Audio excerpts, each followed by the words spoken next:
समाजातील प्रत्येक घटना थेट आपल्यापर्यंत पोहोचवणारे आपलं हक्काचं न्यूज चॅनल क्रांती सूर्य न्यूज। संपादक शशिकांत राजवंत।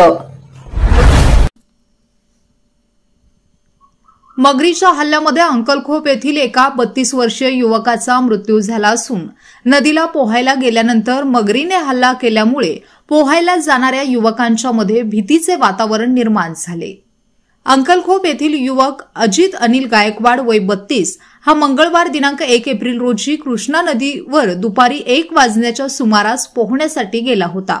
दुपारी घरी न आल्यामुळे घरातील लोकांनी गावात शोधाशोध सुरू केली, मात्र तो सापडला नाही। दुसऱ्या दिवशी 2 एप्रिल रोजी सकाळी गावातील लोक नदीवर पोहण्यासाठी गेले असता त्यांना नदीकाठावर कपडे व चप्पल आढळून आले। यानंतर नागरिकांनी कपडे नदीकाठावर असल्याची कल्पना अजितच्या घरच्यांना दिली।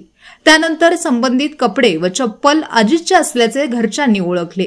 अजितचा चुलत भाऊ अविनाश बाळासो गायकवाड यांनी अजित हरवला असल्याची तक्रार भिलवडी पोलीस ठाण्यात दिली।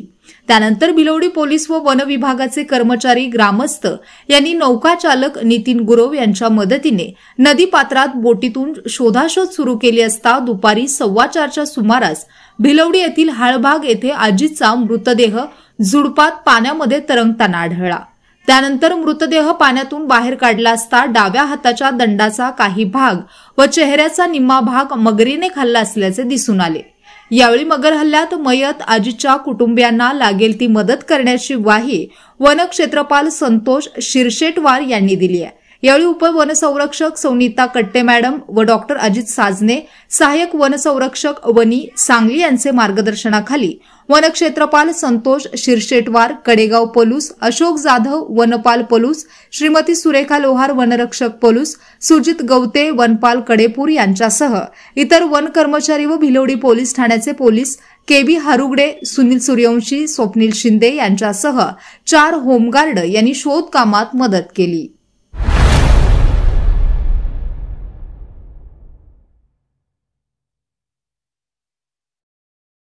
क्रांती सूर्य न्यूज।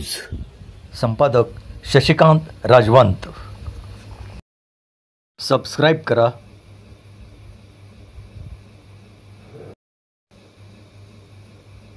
बेल आयकॉनला क्लिक करा आणि लाईक करायला विसरू नका।